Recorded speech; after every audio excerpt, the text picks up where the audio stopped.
those I have not yet met, I'm Timothy DenHerder-Thomas, General Manager here at Cooperative Energy Futures. We're a PSEF member and a member-owned co-op developing community solar in Minnesota. And we've been doing this for a little while, so we have been helping PSEF out on a lot of its technical assistance work, and very excited to talk to you all and answer questions that you have.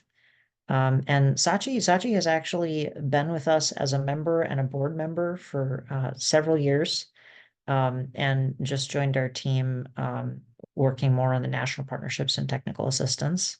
So Sachi, I'll hand it over to you. Thanks, Timothy. And yeah, thank you so much for having me tonight. I'm Sachi Graber. I use she or they pronouns. I am based in Minneapolis along with Timothy, and I'm still learning the ropes. So I'm mostly here to observe and maybe take some notes this evening so we can send those back out in case folks had to miss the call this evening. But I am really excited to be building out our portfolio of national partnerships and thinking about how CEF can continue supporting this movement that you all are building. Thanks. So Cooperative Energy Futures, as I mentioned, is a member-owned cooperative business. So right now we have about 1,100 members in Minnesota. Our membership is a mix of urban, suburban, and rural. We have a pretty broad range of folks in our co-op. And a lot of what we have done is community solar projects. So these are large solar arrays. When they're in the city, these are usually rooftops. So like a project on the roof of a public works building. We also have some parking canopies over like major parking ramps, in one in downtown Minneapolis. And then when we're in rural parts of the state, these are usually ground mounted in open fields. So relatively large solar arrays that produce enough power, usually for about 150 households. And then in Minnesota, we have a state law that essentially allows us to connect those projects to the utilities grid, and then requires those utilities to provide payments on people's utility bills for the energy that's produced. So essentially, everyone in our membership who signs up gets a credit on their utility bill for their portion of the energy that we're generating at these solar projects. So it's a great way for renters or folks who can't put solar on their own roof to be a part of solar. And again, we do that with usually no upfront cost for the household and an immediate savings on people's energy bills.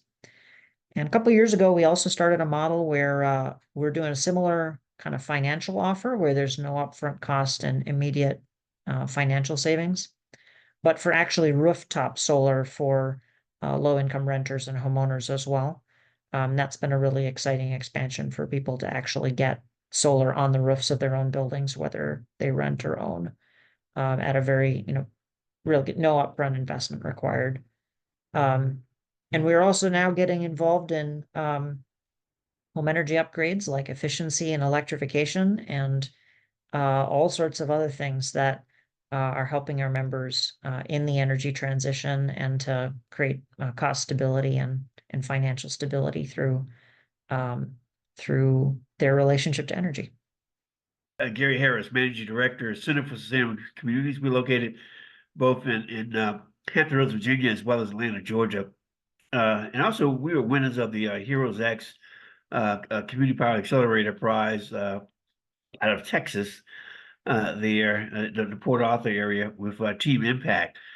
But I was curious, with Solar for All, has a community scale solar component to it and such.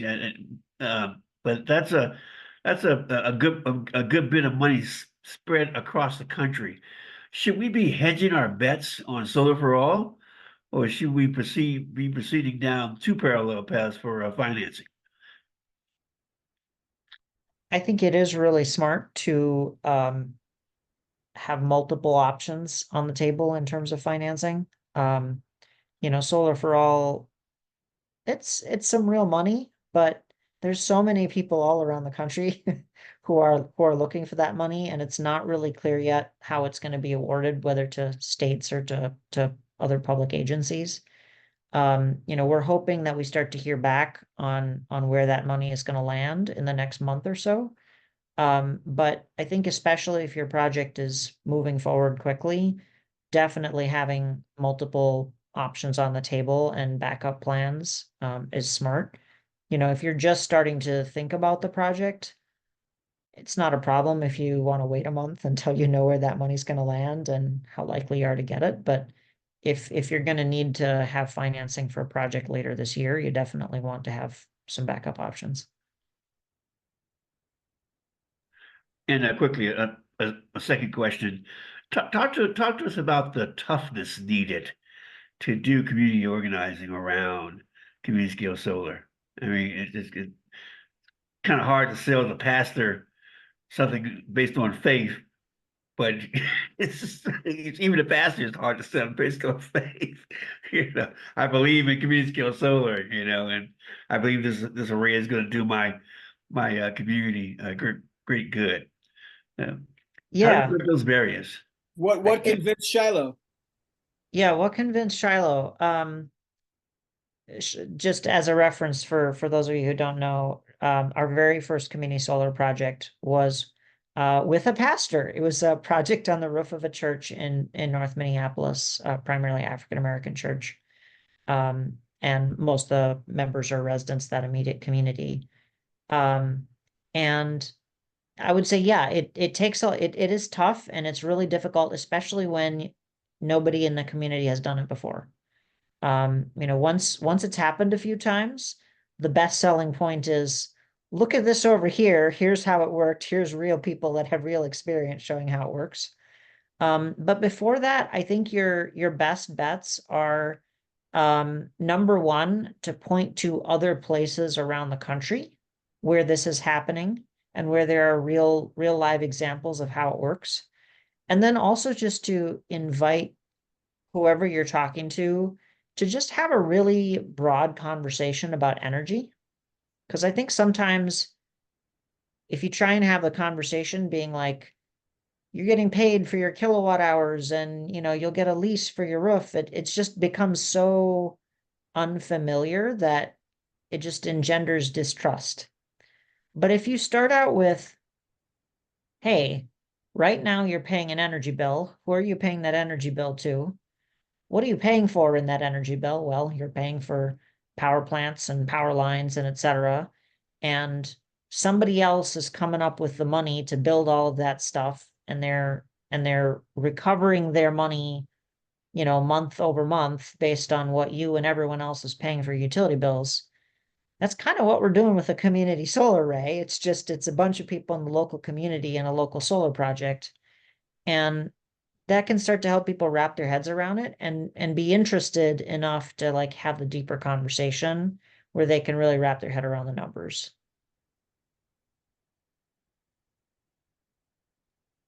Thank you. Hey, Mr. DenHerder. Yasin Shabazz. I'm down on the Mississippi Gulf Coast. Hey, Gary, good to see you. I remember you from way back. But Yasin Shabazz, I'm down on the Mississippi Gulf Coast with Hydra House, a community-based organization.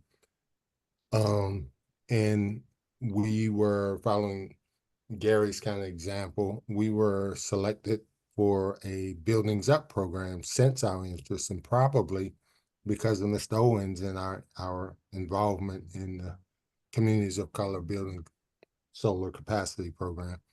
But in your introductory comments, I couldn't catch it, but you did say that the solar arrays that you all started with or are currently doing in Minnesota generate enough power for, but I missed the number. How many households, and what's the wattage size for a typical array, or the largest or smallest? Yeah, so the number I used is about 150 households, and that's the size of roughly a 1 megawatt solar array. We have done a few smaller projects, but a lot of what we've done is that roughly 1 megawatt size, which is about 150 households. Okay, thank you very much. And thank you, Mitty and Lee. Definitely, I wanted to acknowledge you too. I'm Noor. I am a solar leaders in community intern, as well as I'm working with BSF under the Reverend Frank Jackson. My question is, how do y'all's projects approach end of life care for the panels for the panels? And is it different depending on the size, whether it's residential or like a community-owned solar, things like that? Yeah, I mean, this is a really interesting topic that we've spent a lot of time thinking about. But so far, we've mostly only spent time thinking about it because our first projects came online about 5 years ago, and that equipment's going to last another 20 years. So, this is an area in Minnesota, for example. The state is right now launching a research project in terms of how to build a local recycling industry for solar equipment. And we're like supporting contractor on that. We're not like a primary lead on any of those proposals, but we've partnered with a couple of different entities that are doing that research. Around the country, there's pretty robust industries already developing around panel recycling, because the vast majority of components in a solar panel are very easily recyclable. It's glass and aluminum and silicon. The more complicated pieces are actually very small pieces of the equipment around the inverters, which is more like computer electronics. For every project we do, especially in the rural areas, we're often required to post like a decommissioning bond, which is essentially just funds available to help deconstruct the system. Now, all the research that we've done says actually the salvage value of that equipment is worth more than the cost to take it apart. But that's current markets, and who knows what the markets for that salvage value will be 20 years from now. So I don't have a much deeper answer for you on that, mostly just because we haven't had a lot of equipment that is at the end of life, and we won't have a lot of equipment at end of life for many years yet. But it's definitely something that we're thinking about because solar adoption is skyrocketing, and sooner or later we will get to the end of the life of that equipment. All right, thank you so much. I appreciate it.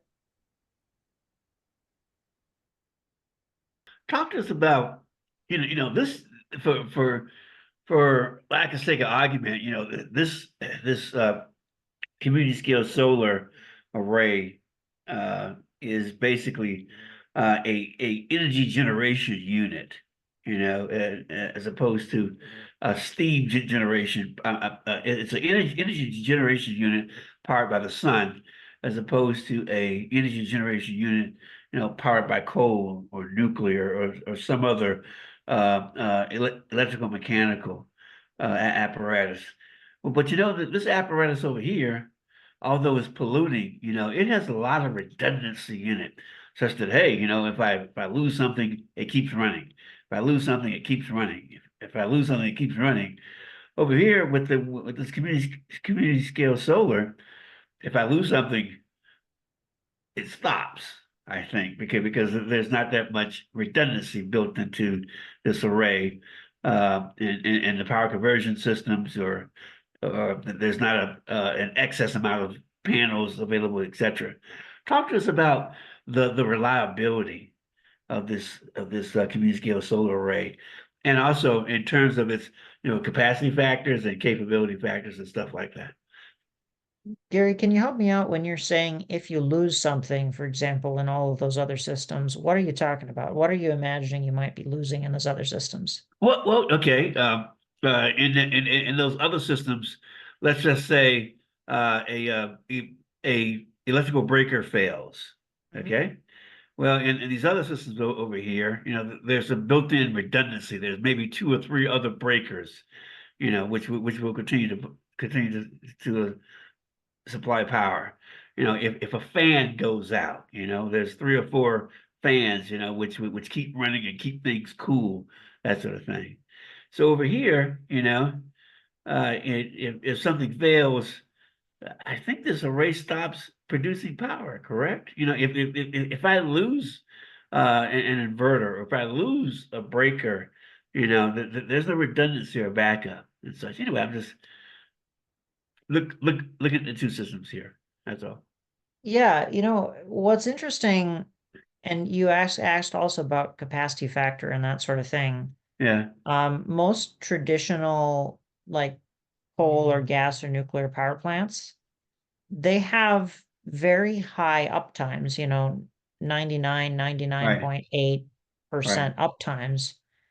But when they fail with no notice and usually completely.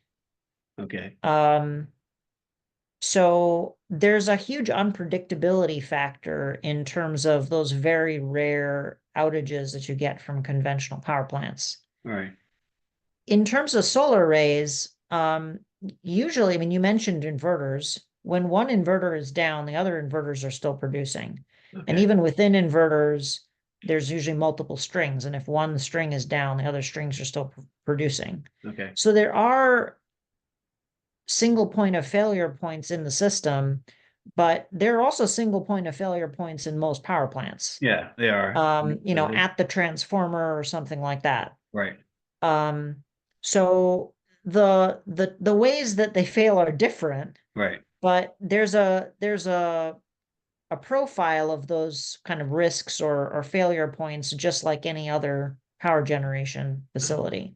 all right, The thing I want to highlight, most people, when they're talking about reliability in solar, they're talking about the fact that, well, it's not producing power when it's not sunny, nighttime or clouds or whatever. right, And that's totally true.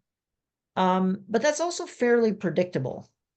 And it's especially predictable if you have a portfolio of systems across a large geography. Based on the weather and, that sort of thing, you can forecast when the power is going to be produced and when it's not. right, And that's a very different risk profile of when there's power and when there's not, than a big power plant where you can more or less count it to be on nearly all the time, but you have no idea of when that 1% or 0.5% when it's going to be offline is. uh-huh, Yeah, so I don't know if I'm really fully answering your question, but I wanted to highlight that they're actually finding in parts of the country where they're getting really high adoption of renewables is if you distribute it around uh-huh, and you have a diversity of different types and you're using really advanced, weather forecasting, they're actually seeing reliability improvements in some parts of the country. New England is the one where I've seen the major example. right, As you get more and more renewables, because you have so many different smaller systems and they don't all fail at the same time. right. Okay, okay. Yeah, I was just trying to look at, reliability, availability, capacity factor, capability, for a conventional plant versus a solar plant and such. And it sounds like there's built-in redundancies. I just want to get the conversation going around this and such. It sounds like there's built-in redundancies in the solar plant, which will mitigate a failure beyond the lack of photons available. That sort of thing. At night or shaded or cloudy, that sort of thing. And if there are other failures that take place within the array, there's redundancies within that array which will maintain a power output. Yeah, I mean, it depends on your design, but Right. that's an intelligent way to build systems. Right. I could say a lot more about that, but Sachi, you want to add in? Yeah, thanks, Timothy. I just wanted to add, I think part of what you're getting at, Gary, might be around like the risk as a small company or organization that's taking on small solar projects. Right. And I think that risk feels really different to us when, right, like we're not massive utilities. We don't have a whole portfolio of things that if one goes down, the others will kind of take Right. over. Like if one project goes down, that's a big deal to us. And I think that's a reason that I think, am I right in saying that PSEF is developing or has an insurance pool for multiple community solar providers to share risk across a aggregate of multiple developers.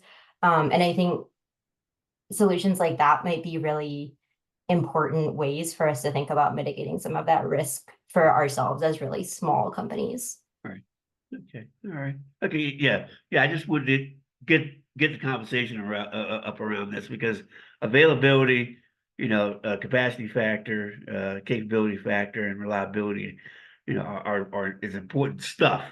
Whether I'm using steam or whether I'm using solar and such, and we've got to have the systems uh, uh, robust enough to handle those failures. Yeah. Okay. Good evening, everyone. I have 4 questions, and they all Carlos, revolve around. Introduce yourself first, please. Oh, okay, absolutely, yes. I'm Carlos Mata. I'm based in San Juan, Puerto Rico, and I'm really looking forward to help develop community solar projects in my island, which is something that is very much needed. And all the experience and knowledge that I have acquired through this internship has helped me a lot to take my knowledge to the very next level. So that's why the following questions, I think, are some doubts that I have had encountered with local community leaders that are looking into the possibility of developing community solar projects in their communities. So the first question is, have you used private financing for the community solar projects? And if so, what collateral does the bank requires, especially if the land is leased? The other question is, can the energy production be used, from the credits of the net metering program as collateral for the bank? The next question is, are the membership fees enough to cover the financing monthly payments of the financing? And the last question is, on average, what percentage of a project is funded by grants and what percentage is funded by private lending? Those are my questions. Thank you, and I'll see if I can remember all those, but I might need a reminder partway through. Yes, we have used private financing on all of our projects to date. I don't actually know if the tax credit structure is exactly the same in Puerto Rico, but I think that most of the same credits apply. We but- don't have the ITC credits in Puerto Rico unless it's a lease from a private company that is based in the US. Then they can take advantage of the tax credit. But locally, we do not have any tax credits here. Yeah, well, that's one more way that the economics of that relationship are screwed up. But I'm sure you're very familiar with all that. Yes, so we have taken both tax equity investment from large tax investors and also direct loans from local and regional banks. To the collateral question, really on these sorts of projects, there's 2 layers of collateral. The sort of obvious one is the physical equipment.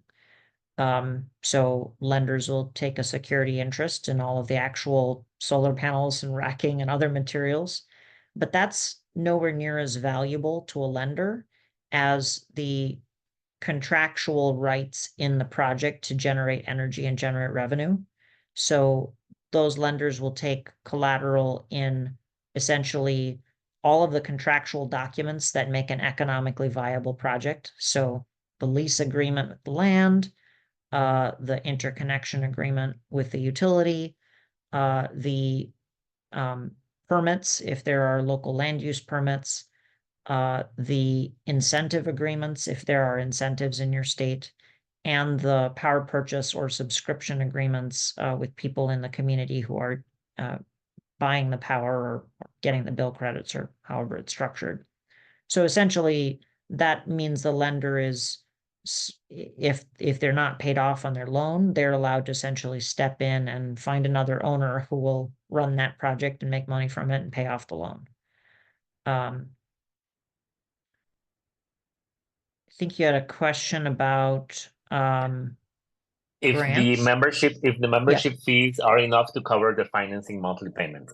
Yeah, this is really going to depend on the economics in your state. Obviously, you want a structure where the subscription payments from your members every month are going to cover your operating costs as well as your debt service. That is true in our projects that we do in Minnesota, and most places where this has really taken off, that's true by definition, because it pencils and you can pay off your debt and it all works. You know, to your question about grants, there are some places that have managed to pull projects together that have a substantial amount of grant funding to make it pencil. But I've tended to see those, you know, few and far between, and usually the amount of grant funding you can get is at best large and one time. But often, you know, it'll just be for a smaller pilot project. It's generally difficult to get continuous and ongoing grant funding for a series of projects over time at meaningful scale. That may be changing a little bit with some of the federal money that's coming through. But it's generally not as common.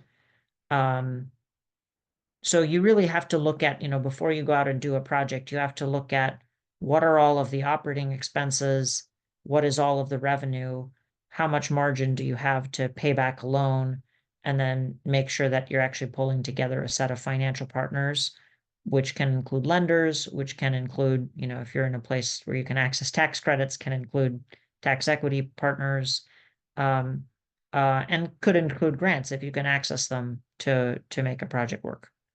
And one last question: have you encountered any location or project that is located in the floating zone, and how was that issue handled for financing and acquiring financing? Yeah, I mean, Minnesota is somewhat lucky in this realm, because while we have a lot of water and we do have localized flooding, we're not anywhere near sea level and we don't have hurricanes. So we have a lot of wetlands, but basically the rule of thumb in our area is you just don't build in those places. So we haven't really encountered locations where we're actually trying to build in a flood zone. Recently had a conversation with some folks down in the New Orleans area, who are trying to build on about the highest piece of land they have access to, which, if I'm remembering correctly, was about 8 feet above sea level. So it made me realize, you know, that there's a lot of folks around the country who are dealing with, well, there isn't really an opportunity to get out of that. You're going to be dealing with flooding risk no matter what you do. And I think that that's a real concern and a real question. You know, first operationally, right? Like, you know, it's going to be a real huge headache if you're counting on this project to be operating for 15, 20, 25 years to make it pencil, and something comes along and wrecks the system 8 years in. And increasingly, insurers either won't insure those types of projects, or they're making the insurance cost really, really high. So I don't know that we have a good solution. I mean, if you have the option, don't build in a flood zone. If that's not the choice on the table, I don't know that we have a quick and easy answer. All right, thank you so much for all your answers. Very much appreciated. Ejecutivo, the executive director of Puerto Rico's first electric cooperative. We actually have 2 microgrids and another installation in operation. And I just wanted to talk about solar resiliency and one of the advantages. We recently had in the grid in the local area in Castañer a complete phase go out. So I mean, if you're on 2 phases, 1 phase, that basically meant all the businesses and all the rest were without half the power that they could use. So for what does that look like? It looks like a lot of, well, I mean, the voltage and frequency control is already bad in the mountains as it is, but it gets even worse when you're losing an entire phase. So that meant basically the businesses maybe had half their outlets that worked. And then they had like overcurrent issues because once you start losing control of voltage and frequency and it's all on one phase, then it just becomes a nightmare. So we had our microgrid and our businesses worked off that microgrid for 3 weeks straight. And I'd say that we have also had situations where an inverter went out and an automatic transfer switch got burned out from the constant averias, the constant going away of the electricity and coming back. And then as a result, we were able to next day replace the inverter and the next day replace an automatic transfer switch on 2 different dates. Try that at a major plant. So, I mean, I think that that's the key part, is that as the one huge benefit of distributed generation is that you have the ability to devolve obviously control and ownership and financial benefits to local communities, but you also get to devolve, and this is a pro and a con on this, to devolve the maintenance and the reliability of the system. So what does that look like? Well, it looks like that if it goes down, you can usually, if you have a reserve component or a piece of a gear available, you can restore it as fast as you can get it installed. That also brings up the responsibility issue, which means that the community has to start contemplating the funding for the reserve components and all the rest of that. And I think that that is one of the real challenges for communities that are just kind of like ours, just kind of getting this in with with just barely getting it over the wire, and then putting it into operation, and then you realize the difference of having the depth of a major corporation behind it, which might have like 100 of those, components saved in some warehouse. But I just wanted to share that observation in case anybody talks about the concerns about energy. I think they're more, and I think the other concern, and this is definitely an issue for Puerto Rico, where the energy quality is so poor, and especially in the Cordillera Central, the Central Mountain region, where the electricity goes off every week, somebody loses power somewhere. And I'm not talking about like for a minute or 5 minutes. It's hours, sometimes days, depending on what kind of truck roll has to come out to be able to reconnect it up again. So keeping that in mind, batteries largely solves those deficiencies. And I know that this focuses on community solar, and there's not a whole bunch of community solar programs by communities that also can afford or add in the batteries, but it can be done. The commitment, and I think this is really a very personal question, and that's again another advantage of distributed generation, is that if you are in a distributed generation in a community that has low quality of energy, and that low quality of energy sometimes is not just about frequency and voltage control, it's also about simply accessibility. Like, can we count on it? So once that starts going away, then you can start making a business case that, hey, yeah, these batteries are more expensive, and they substantially increase our costs. But guess what? You can then put in batteries that then might get rid of the outages that last 15 and 30 minutes. And you're not going to solve everything. You're not going to solve a major outage, but for fractional cost, you provide your community resiliency, and and there's a cost for that resiliency. And what we do when we talk to small business owners about it, we highlight to them that you don't have to replace a refrigerator anymore. You don't have to replace $800 worth of produce that went bad because the electricity went out. So how much is that? What is that worth to you? And I think that any application of the Puerto Rican model to the United States is always bereft with challenges, because I was just looking at some of my friends' bills, and they were paying 12 cents, 13 cents a kilowatt hour. It's like, well, you're going to be hard pressed to put a PV system in with any kind of battery and be close to that. But if it's 17 cents an hour, 18 cents an hour, and you put in some batteries after that, then now what are we talking about? Then yeah, your electricity rate goes up, but then maybe you're offsetting with preventing any other kind of damages that come on later on. So just wanted to kind of share that context for the prior comment, not really a continuation or a question of anything. Yeah, thank you, CP. I think that's really important context. And I just wanted to pull out a couple things from what you said, just that I think are really important for people to think about. One is just, yeah, we tend to think of utility electricity and big power plants as very reliable, but they're not, and they're not everywhere.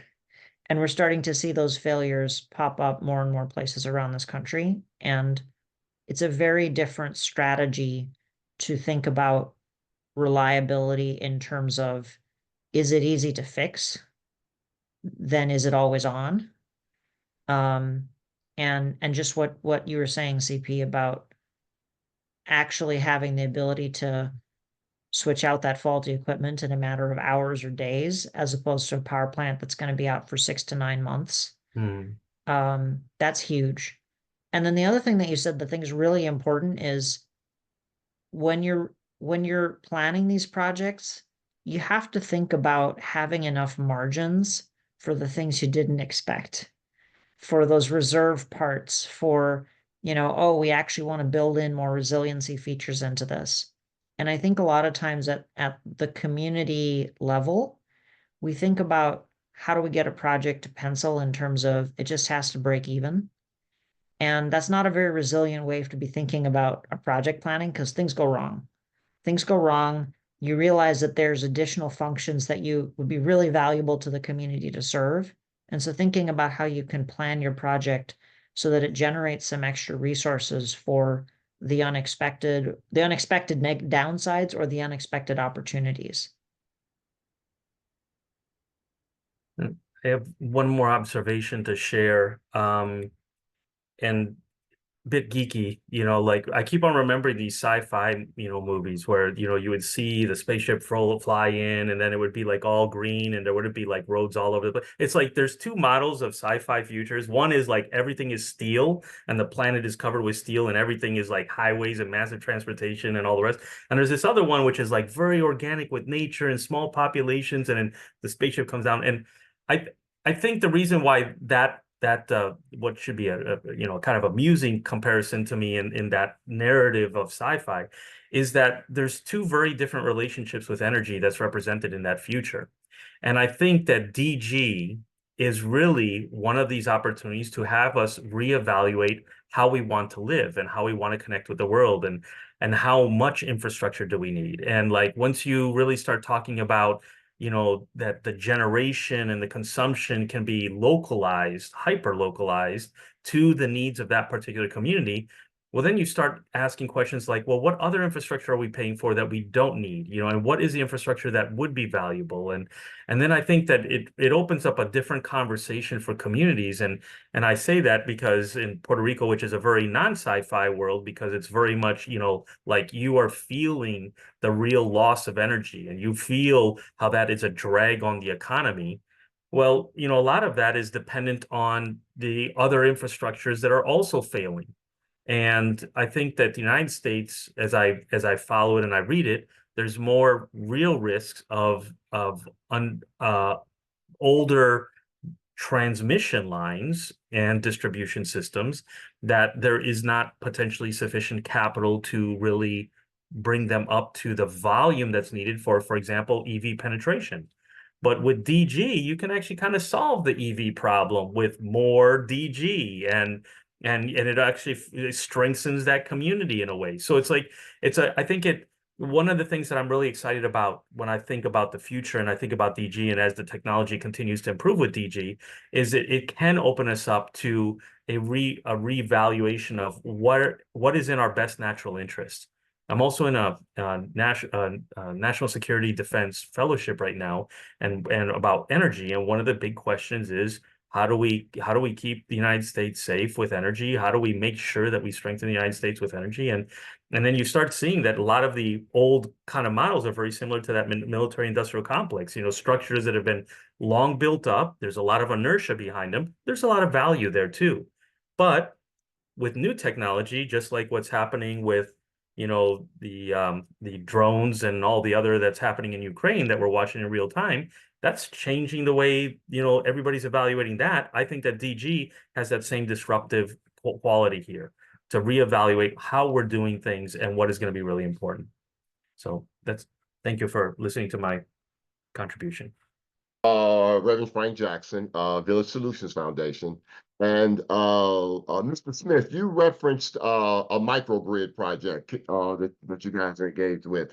And that's something we have on our radar. Can you talk about that a little bit? Happy to. I would actually, I know that community solar is a solution. And to be honest, when I think of community solar, I really think of it more in the configurations I've seen a lot of that.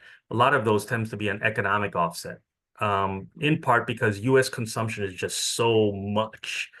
But I would like to present to everybody to encourage the idea of microgrids. Now, what is the technical definition of a microgrid? It's a union of generation with a union of demand behind a well-defined electrical perimeter. That means that we can actually say what's connected to what. And then it is behind one single point of interconnection. Now, this in itself is a concept that where you're basically taking, now think about it from the terms of the utility, you're taking a bunch of meters that they can charge for, you're putting in some additional generation that they don't see that revenue for, and then you take those meters away from them and you give them 1 meter. And then basically you do the interchange. If there's net metering in that locality, you do that interchange. But I think that there are values beyond. So what I mean by that phrase, Frank, is that there are regulatory concerns especially in areas that are utility dominated, like strong utilities that you can't really crack the code on, that could become barriers. But I would like to just present that as a technical option to consider, because a microgrid offers you a number of cost savings. We do microgrids in Puerto Rico because it saves money.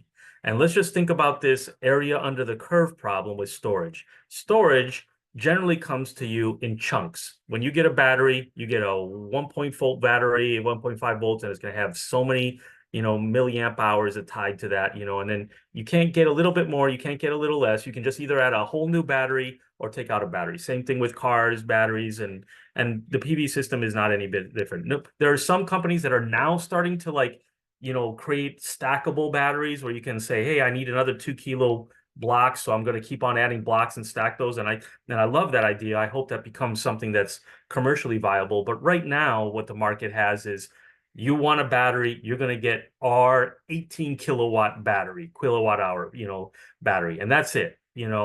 So what happens is, depending on your consumption, what invariably plays out is, because everybody's consumption is a little different, you actually get some that have too much battery and others that have too little battery.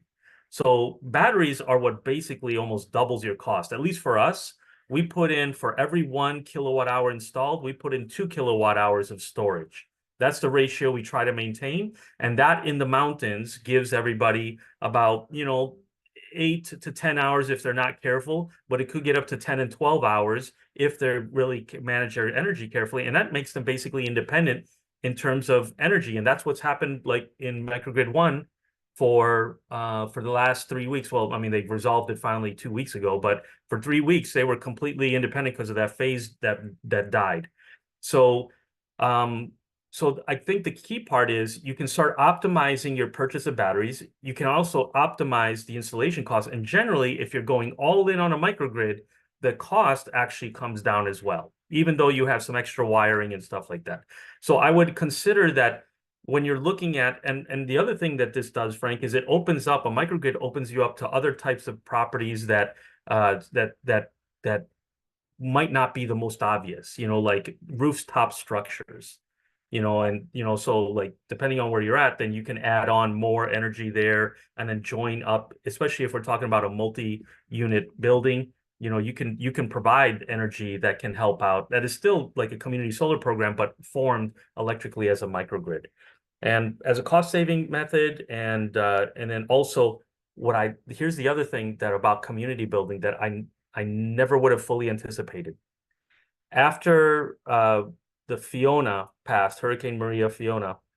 I'm sorry, not Maria. It's always Maria, right? Everything's about Hurricane Maria. But after Hurricane Fiona, ours was the only microgrid that's operating before, during, and after that hurricane. And what we saw happen is that it took several days for the grid to come back online, and even more days to get back to Castañer, which is where these microgrids are. And we noticed that organically, once they all realized they shared a battery, they were in it together. And without us getting in there and telling them, hey, you need to do this and you need to do that, all of a sudden everybody's like, wait, let's consolidate a refrigerator. Let's turn on the AC a little later. Let's move the shifting of making the bread instead of at the crack of dawn when it's still dark and the batteries are discharged. Let's wait until the sun is up because the solar PV system could charge the batteries and provide all their energy needs. That happened organically. These business owners and the residents that were involved in, that are part of this microgrid actually drew together and started treating this as a common asset. And you wouldn't think that technology would necessarily be an accelerant for building community, but a microgrid does in a way that I don't think a community solar project that's kind of like on a different acreage and you're getting the economic benefit kind of does. Everybody kind of like buys into it. In this case, you run out of battery, you run out of storage, and everybody kind of looks around like, okay, like who did what? And that's a very different discussion at that point. And I think that's one of the beautiful things that came from that experience is the appreciation of how a microgrid can actually enhance community, technology enhancing community, instead of, as we typically think of technology doing, dividing community. So I hope, Frank, that gives you some context, something to consider and to look at. Thank you. The one thing, Reverend Jackson, that I would add to your question is that I think in the work that I've done on microgrids, there is kind of an important trade-off point where it is or isn't worth it to the community, right? So in most of kind of the central US region, our grid is pretty stable. We don't experience very many blackouts. We mostly have high quality energy. And so the additional expense of, right, like CP was saying, adding on to double the cost to add batteries is often not worth it for us. But if you're living in a part of California that keeps catching fire, or if you're living in a part of Florida that keeps seeing hurricanes, or in Puerto Rico and experiencing hurricanes, like the trade-offs become really different based on kind of what your current experience is with the electric utility. Yeah, because we are the area that I'm in, that our target area, which Edison is one of our probably our strongest strategic partner. And so we have like 5 different periods of where power pretty much has to be shut down. If it's a fire, if it's a flood, Santa Ana's roll in. We've had 3 in the last month. And so we have what's called a clean energy working group where each one of the organizations takes a territory. And then we go out and really assess that territory. So if there's someone in your territory that may be on a breather, maybe on something that may be hooked up medically, we identify those addresses. And so if we get advanced notice that there's going to be a shutdown, then we need to get a battery there. A battery needs to get there. Whatever we need to do to prepare that household, for that emergency that's coming. And that's why Edison kind of pushed us in that direction of, okay, if you're going to do this community-owned solar piece, here's some funding for if you want to do a microgrid project, and we'll even give you some help to get you through this process. And so again, that's why I say it's on our radar. Seems like a hard deal to pass up if that's the case, I think that if you're able to get that boost, and then you imagine taking that battery and electrically sharing that, then you don't worry about too much where people are at to be able to need that energy. Now they'll just have it as a shared pool, especially if we're talking about emergency needs. And if I could just pile on in this conversation, kind of building off of what Sachi was saying about where that break-even point is, I think it's also important for us all to keep in mind that where that break-even point is changing over time. And it's changing over time both as climate and economic conditions create more and more instability in more and more places, but also as utilities start to shift their economics both towards even less affordable energy, but also towards things like time of day or time of use pricing. That creates a lot more advantages to these sorts of localized systems.